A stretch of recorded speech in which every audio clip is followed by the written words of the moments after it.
So by far, the most important effect of groundwater in a rock mass is the reduction of the stability, which we want to avoid. And various methods exist for including this water pressure in our stability calculation. So when you are dealing with your finite element methods calculation for your slopes and that of your discrete approach in terms of determining the strength properties of your slopes and whatnot, there's always that opportunity in the software for you to quantify these properties of water in there, so that in the event where there is water, you have already accommodated for that. So there is no need, under no circumstance should one assume that there is no water in a material, and so you do your designs and ignore the presence of water. Because as you dig deeper, you will definitely encounter them. So you don't design neglecting the presence of water, although you've not encountered one now.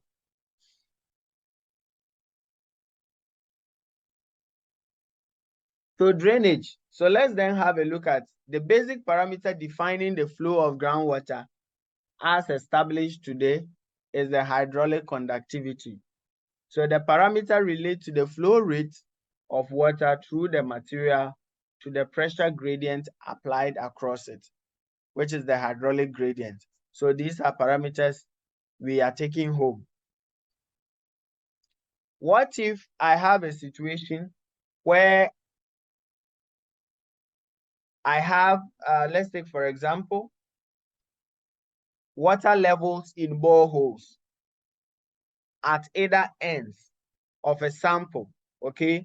One is at a height H1 and another is at a height H2 above a particular reference point. And the quantity of water kind of flowing through it is determined as Q. So we can use this same Darcy's law to determine this particular flow rate or the hydraulic conductivity of the two boreholes. And that can be given or be deduced using this. So this is a more practical approach in the field when you want to determine your hydraulic conductivity of a material in the field. So let's see. And that formula can also be further refined if I want to determine the Q, just like we saw here. You want to make Q the subject, that can also be done, and then you have this simplified approach. All right, so our last thing for the day is to have a look at stability of soil rocks. We will go halfway through this material. So you realize that all throughout our activity in the mine, I don't think there is one section in a mine you don't see anything like the layman will see is a hill. And these hills we see around is in our pits is what we term as our slopes.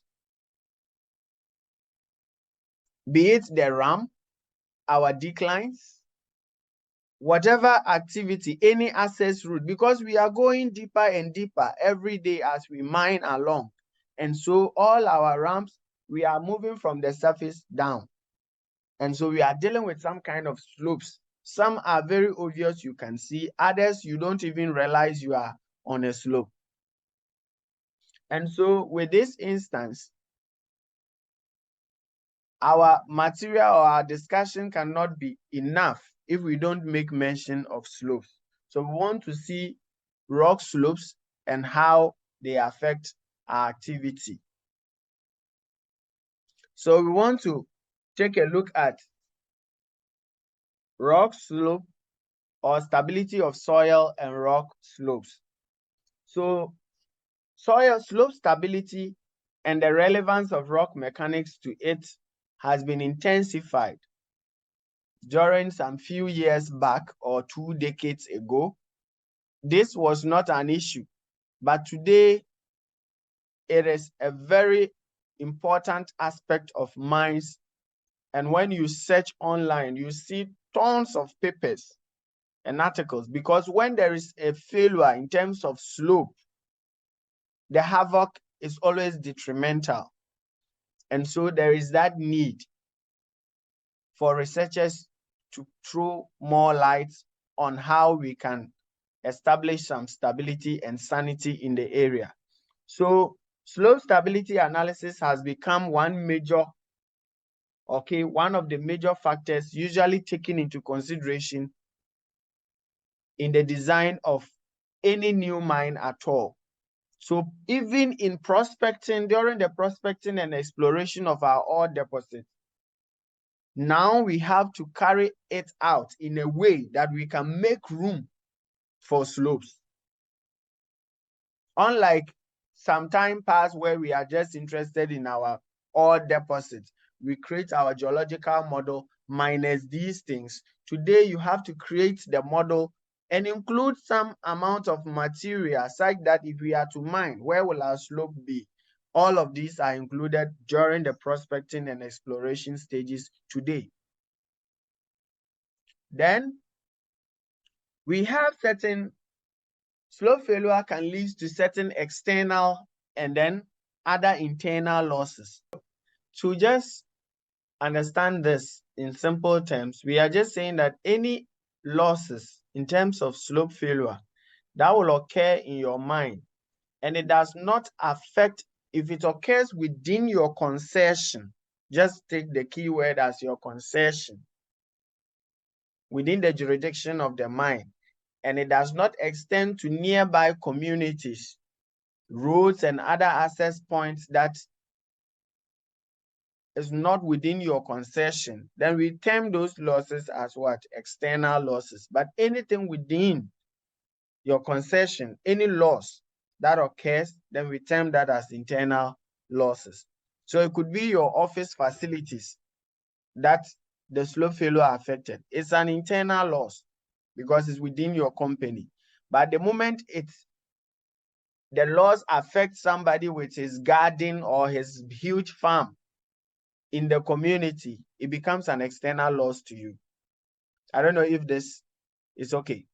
An otherwise profitable mine can become unprofitable due to slope failure. I hope this one we don't need to explain further.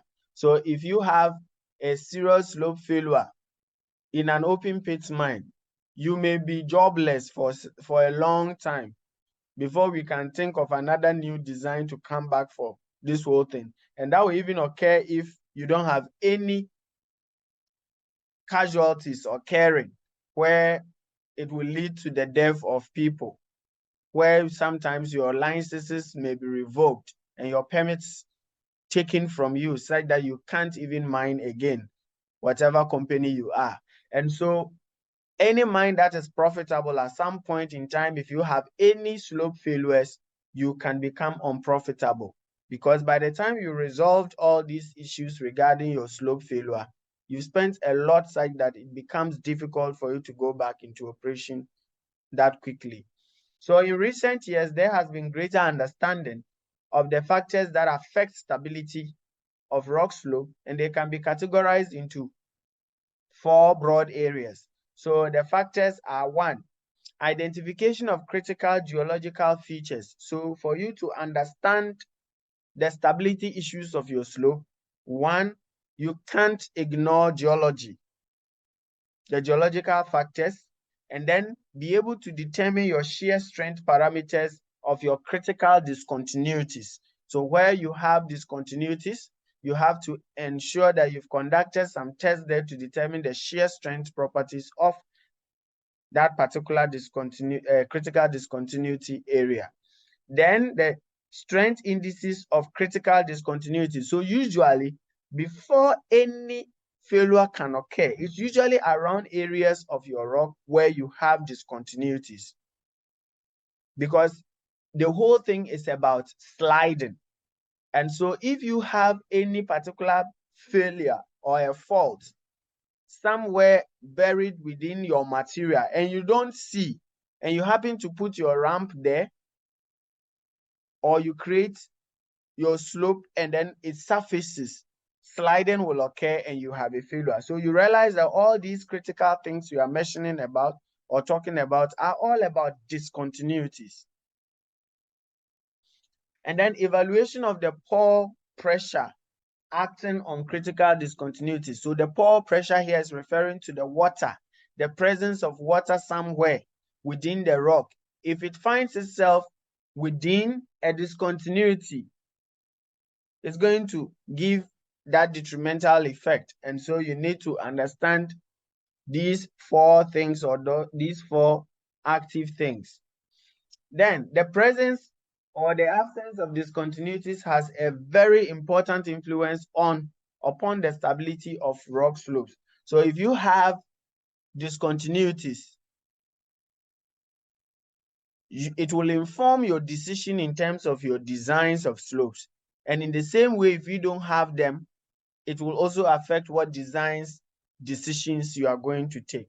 So the need to locate and elevate or evaluate these geological features is really necessary.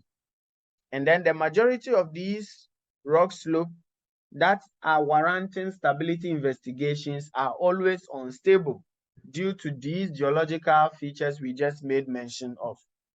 Maybe there's a fault somewhere you don't know about. You did your geological modeling, your drilling never captured that aspect. Then you end up as a geotech officer, you propose that that section of the rock is hard.